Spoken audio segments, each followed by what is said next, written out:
Welcome to Sinister Heroes. I'm your host, Danny Iniquitous. Thank you for tuning in. If you're new to the channel, this is a channel about Dungeons and Dragons where we try and take a darker tone with everything we do here. So if you like AJ kind of content, definitely hit that like and subscribe button. A big thank you to our Patreon supporters. We love you guys. Thank you so much for supporting the channel. What you do is amazing.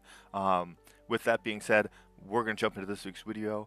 We're talking about the Path of the Storm Herald. So this is again the new Unearthed Arcana for the updated version of Dungeons & Dragons. So they did change some things, and I think it makes this subclass even better. The original one really wasn't as strong as some of the other ones, but the Barbarian is a hard subclass to kind of build a subclass for, because you're so damage oriented and defense oriented with the Barbarian. Like, giving you special abilities and everything has to come at some sort of minor level because you gain so much from the class. So with that being said, the original Storm Herald didn't have as much punch as this one does, and I think this really actually gives you kind of a cool benefit. So let's check it out. At level 3, you gain Storm Aura. Whenever you activate your rage, choose Desert, Sea, or Tundra. You extend an aura in a 10-foot emanation originating from yourself for the duration of the rage. Your aura has an effect that activates when you enter the rage and can be activated, and you can activate the effect again on each of your turns as a bonus action. Your aura's effect depends on the chosen environment as detailed below. If your aura requires a saving throw, the DC equals 8 plus your proficiency bonus plus your constitution modifier. So understand this.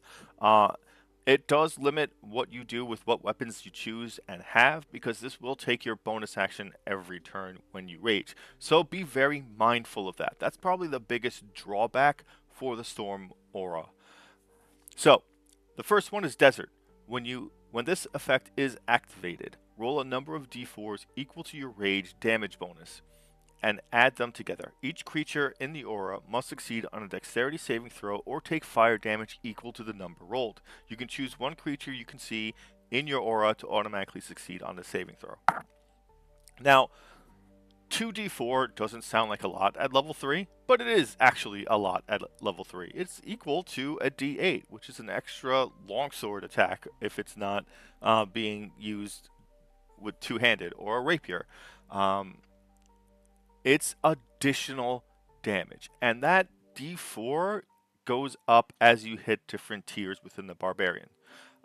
So it does increase. Now, it's not supposed to seem like a huge amount of damage, but understand, as a Barbarian, how often you're in melee combat. How often are you in melee combat with multiple enemies? On top of that, how long rage lasts.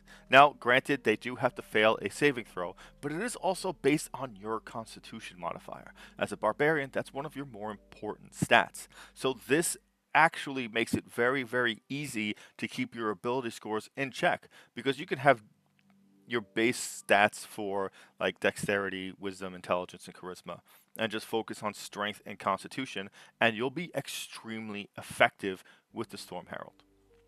And also, that HP will always assist you very well. Second option you get is C. When this effect is activated, roll a number of d6s equal to your rage damage bonus and add them together. You can then hurl a bolt of lightning at one other creature you can see within your aura. The target makes a dexterity saving throw, taking lightning damage equal to the number rolled on a failed save, or half as much damage on a successful one. So at 3, you're doing 2d6. So that is a greatsword.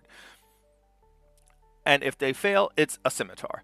It scales. Again, this happens every turn.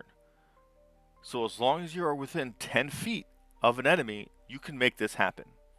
It is really unique as an effect for the Barbarian, because you get to choose these different actions.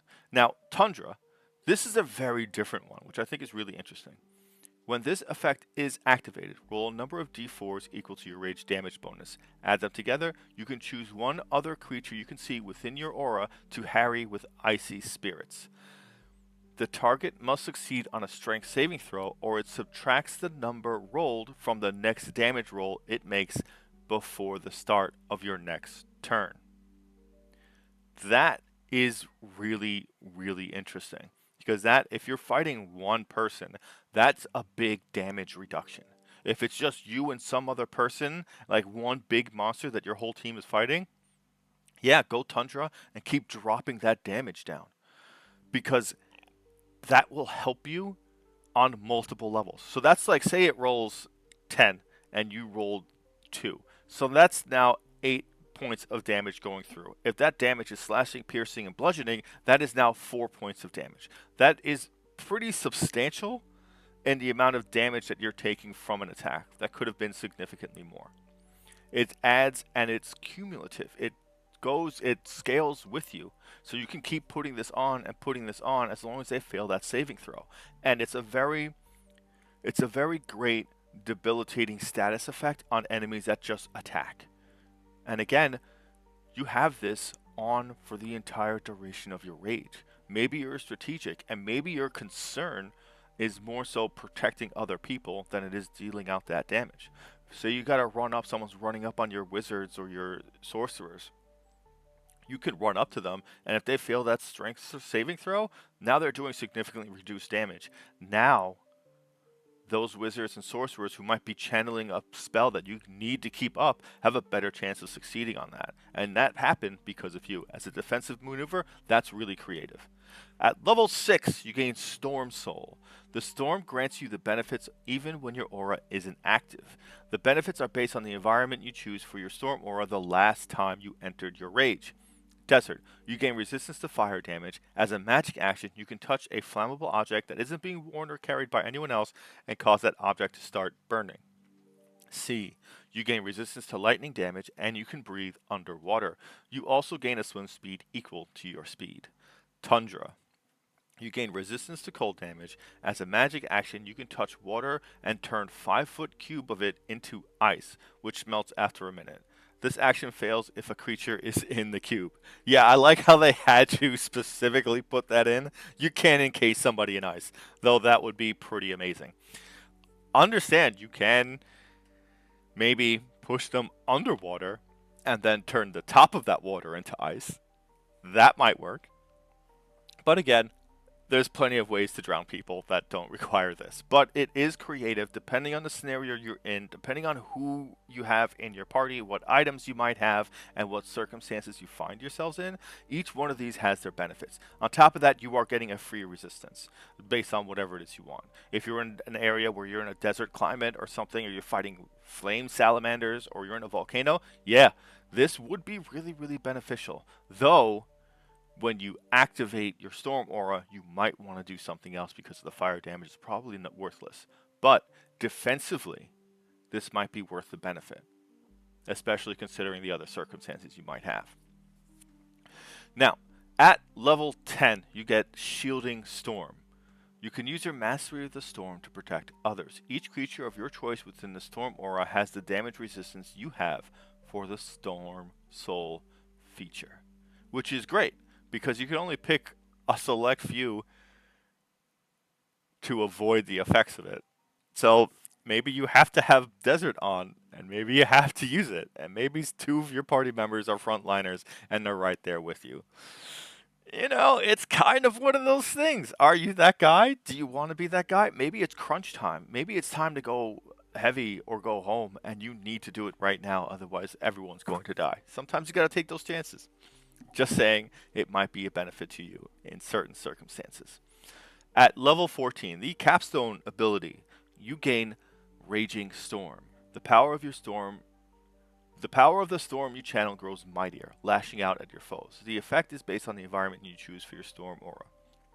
Desert. Once per turn, when a creature you can see fails its saving throw against your storm aura effect, you can cause it to start burning for 1 minute or until your rage ends.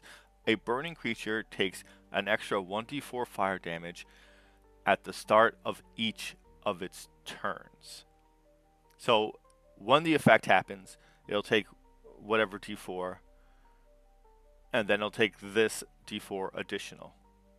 It does have 2d4 fire damage total in parentheses, so I do think that's really, really interesting. But it doesn't explain the circumstances. But that's more so for interpretation. But when it does get finally printed, that'll either be removed Totally, because it really doesn't fit in this description at all. It kind of doesn't have any technical value to anything that's being stated.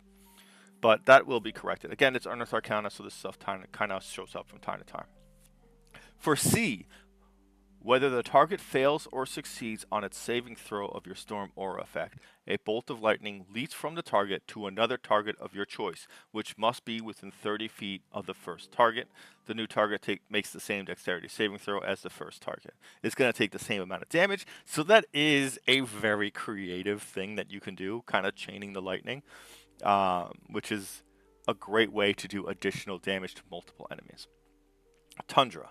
Once per turn, when a creature you can see fails its saving throw against your storm aura effect, you can cause it to take 2d4 cold damage, and its speed is halved until the end of its next turn. Now, again, Tundra is reducing the amount of damage the enemy is taking. So adding a little bit of cold damage is always a benefit. 2d4 is an extra 8. At worst, 2. But more often than not, you'll probably get 6 or 5. But that's additional damage after reducing the amount of damage it can do on its next turn, and now its speed is halved. So if it does try to escape, it's now moving slower, and it takes additional damage, and its attack damage is reduced. It's not as flashy as throwing lightning and have it jump over and shoot somebody else too. It's not as cool as having somebody burn for a minute, taking 1d4 fire damage at the start of its turn as long as you're raging, in additional to whatever fire damage it might take from your desert. But it does add a very strong defensive and a debilitating bonus for you defensively, for the enemy debilitating, and debuffs are a very powerful tool that don't often get seen. Sometimes the long combat, this will make a big difference because it's constantly reducing the damage as long as it'll fail these saving throws. The benefit here is this is never a circumstance where only you have one chance to let these hit. So even with desert, once per turn, when a creature you can see fails a saving throw against your storm aura effect, you can cause it to start burning for 1 minute or until your rage ends. This doesn't mean only one creature can do it. It means once per turn, one person can start burning. I guess that's where the extra 2d4 damage is there, so you can't just repeatedly stack it to the same thing after twice, which is interesting. But still, you can keep adding that on to different people depending on how long or how many enemies are surrounded by you. See, you can keep throwing this out there. Tundra, you can keep reducing damage being done to you or your party, and also make it more difficult for these things to maneuver or escape, because some of them will teleport at this level and then have to move, and that restricts that, which gives you a better opportunity to chase them down. So the Storm Herald Unearthed Arcana is just a buff across the board. It really just strengthens all the things of the original Storm Herald and makes it significantly better. I don't see any downside to any of these things. Plus, there's a multitude of additional benefits. First off, it's very versatile. You get a lot of different options that you can change any time you jump into a rage. So you don't feel locked into this. You can keep switching every turn. So you can be really creative and really versatile with what you're doing. Second, it does give you an awesome way to tie these storms, these elements, into who your character is. Say you're a character that's a Triton or a Fire Genasi or a Goliath. You have things in your background that really tie you towards one of these elements. Also, it makes a great, what I call a brother-sister character. Say there's a monk in your party, or someone, you guys are at session 0, someone wants to do a monk that's a Way of the Elements monk. This ties hand in hand with that.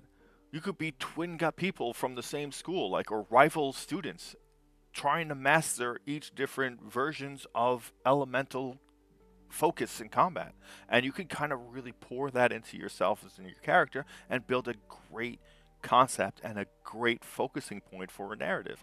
Like, there's a lot of options when you have things that kind of tie you to grander things that exist in the world, you know, and that can be really fun and really exciting depending on who you are. Or Oath of the Genie's Warlock, they all have different elements that they're tied to. This again will tie you to that, so you do have a benefit of being, from a role play perspective, tied in very easily to other characters if that was something that you were interested in. Again, this subclass is really great. I think it's really impressive. I think it's a big increase to the previous Storm Herald, and I think it's a good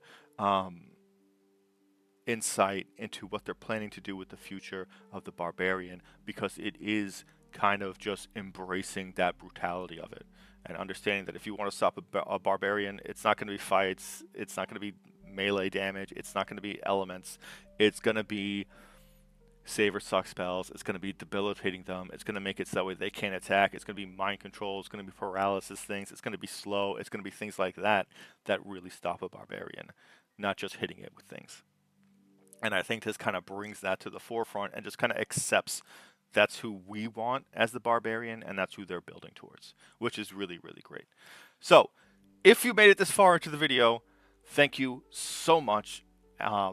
Big thank you. It really matters a lot that you guys make it this far. Before we close out, big thank you to our Patreon supporters. We love you guys. Thank you so much for supporting the channel. We couldn't do this without you. If you're interested in supporting the channel, you can absolutely join our Patreon. We keep the minimal level only available. We will not take larger sums from anybody because we all have to work for a living, and what just that little bit means everything to us.